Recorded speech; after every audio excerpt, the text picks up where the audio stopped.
emergency surgery nowadays, which we have, it is the appendectomy. What is the indication of it? Acute, mainly 99%, and 1% chronic appendicitis. What does it mean, acute appendicitis? This is inflammation which has 3 stages. Look, catarrhal inflammation, phlegmonous inflammation, and gangrenous inflammation. It's time from start up to the finish, it is hours. That's why during hours, all these steps is developed finally. It gives the perforation of appendix and formation of the peritonitis. Instead of appendicitis, it becomes to the peritonitis. By the way, absolutely mortal condition without emergency treatment. Remember about it, please. I don't want now to speak so much about signs and symptoms. Main sign of the appendicitis is special plate pain, which is located mainly in the right iliac region.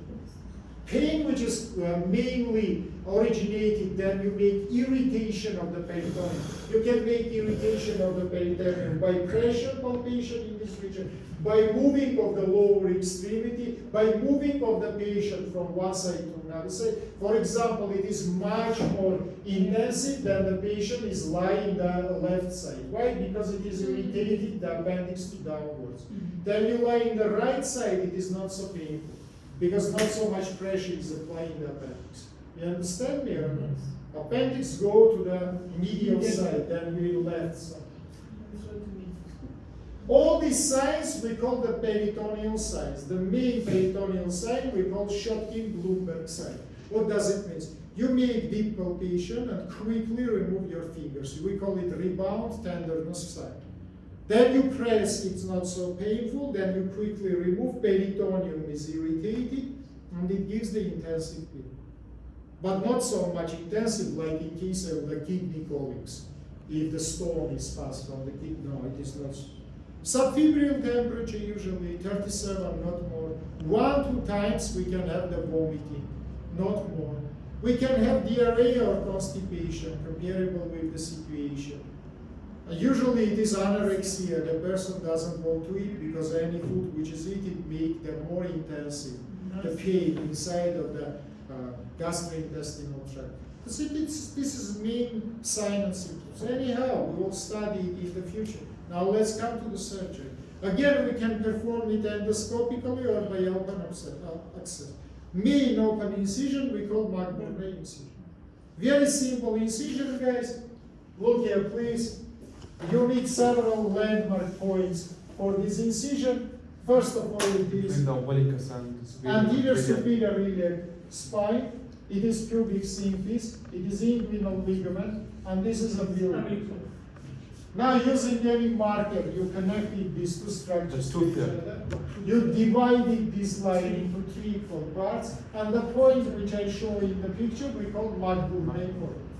This is the point of the maximal pain in case of appendicitis. And from this point, you make incision. Usually 7-10 centimeters, 1/3 located above the line, 2/3 located below the line. It is approximately parallel to the inguinal ligament.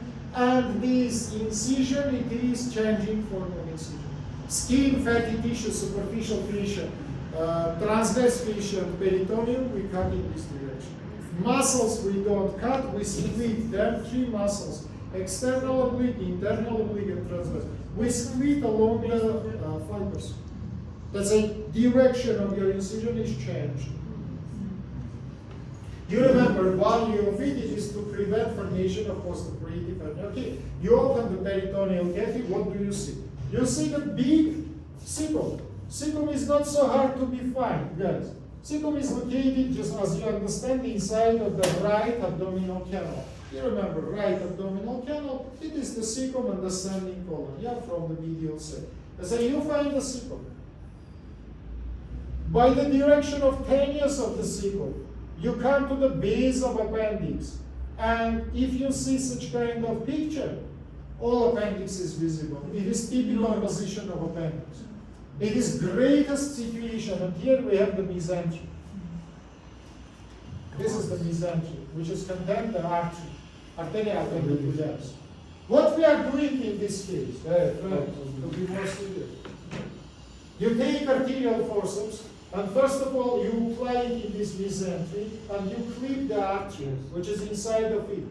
After this, you take the scissor or scalpel, and you cut this mesentery between the appendix and between the arterial forceps. Then, you take the thread, usually with the needle, you apply one suture and you ligate it, this mesentery, with the artery, which is located inside of it, to prevent any future bleeding.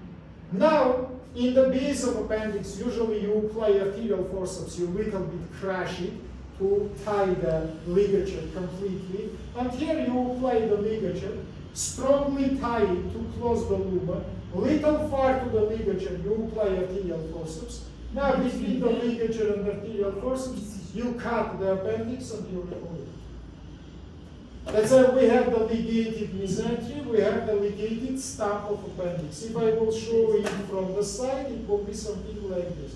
This is ligated stump of appendix. For the adults, for the children more than 10 years old, surround of this mesentery, of this stump, you apply purse-string suture. Then your assistant take by the, or you take by the dissecting forceps this stump and insert it into the ball. In the same time, your assistant tie this purse-string suture, something like this. This is stump of appendix. You apply purse-string suture. Now you push it to inside and you close the purse-string suture. You make so-called invagination. Method is great. Why? Because this open mucous membrane will not attach to any neighboring structure, will not maybe lead infection. For small children, it is not used. Why it's not used? Because the cecum is small. If you will make such kind of pocket formation, it will deformate the cecum. That's why what we are doing in that case. You put the sterile napkin just below this stump. You little bit scratch the mucous membrane from the stump using the scalpel. Take any antiseptic, chlorhexidine, alcohol, iodinol, and apply it in this mucous membrane to treat it and to kill the microbes which we have here. Such kind of the method we call ligational method without invagination. Idea is understandable for you very well. Unfortunately, approximately in 5-7% of the cases, we see another picture. We see very well the cecum. We find the base of this appendix, but we don't see the tip of it. Tip is usually directed behind of cecum, so-called retrocecal or retroperitoneal position. What to do in that case? We make another surgery which is called the retrograde. Previous one is anterograde from tip to base. Now retrograde from base to tip. How we do it? First of all, near the base of appendix, I perforate it by my eye view, of course. I find the avascular region. Friend, don't sleep, listen. And in this avascular region, I perforated the mesentery. From this aperture, I provided the ligature. I ligate it, first of all, base of appendix, little bit distant to it, I put arterial forceps, and first of all, I cut the appendix between this ligature and between our arterial forceps. What after this? After this, I will start to ligate mesentery, but now I ligated mesentery from base to tip. Portion by portion, I apply arterial forceps, I ligated it, how much? Up to find the tip. Because I step by step, I will go deeper and deeper. What is the main mistake here? If you don't have patience, you can take this appendix and try to move it to yourself. 100% appendix will be perforated, and instead of appendicitis, you will have pain. Finally, after the surgery, you layer by layer suture the incision. That is all surgical operations, which is included in your control ward. Intramural form, guys, everything is safe. But just what are you doing? You see this inflamed appendix, which is located below serous membrane. You take the scalpel at approximately 2-3 millimeter far to the protrusional place. You first of all injected the Novacoid between mucous membrane, between muscular layer and serous membrane to make so-called hydraulical preparation. Then you apply dissecting forceps, little bit move serous membrane, make small aperture, insert it groove probe, and only by direction of the groove probe you cut it the serous membrane. You see appendix, all another steps is same, what I tell you before. Questions? When the appendix inside the cells in the brain. Now we start intramural position. You must not touch the serous membrane, very carefully to not damage muscular layer. After this, you must make appendectomy, and finally, you must suture the serous membrane suture. Physiology, yeah? And today's second.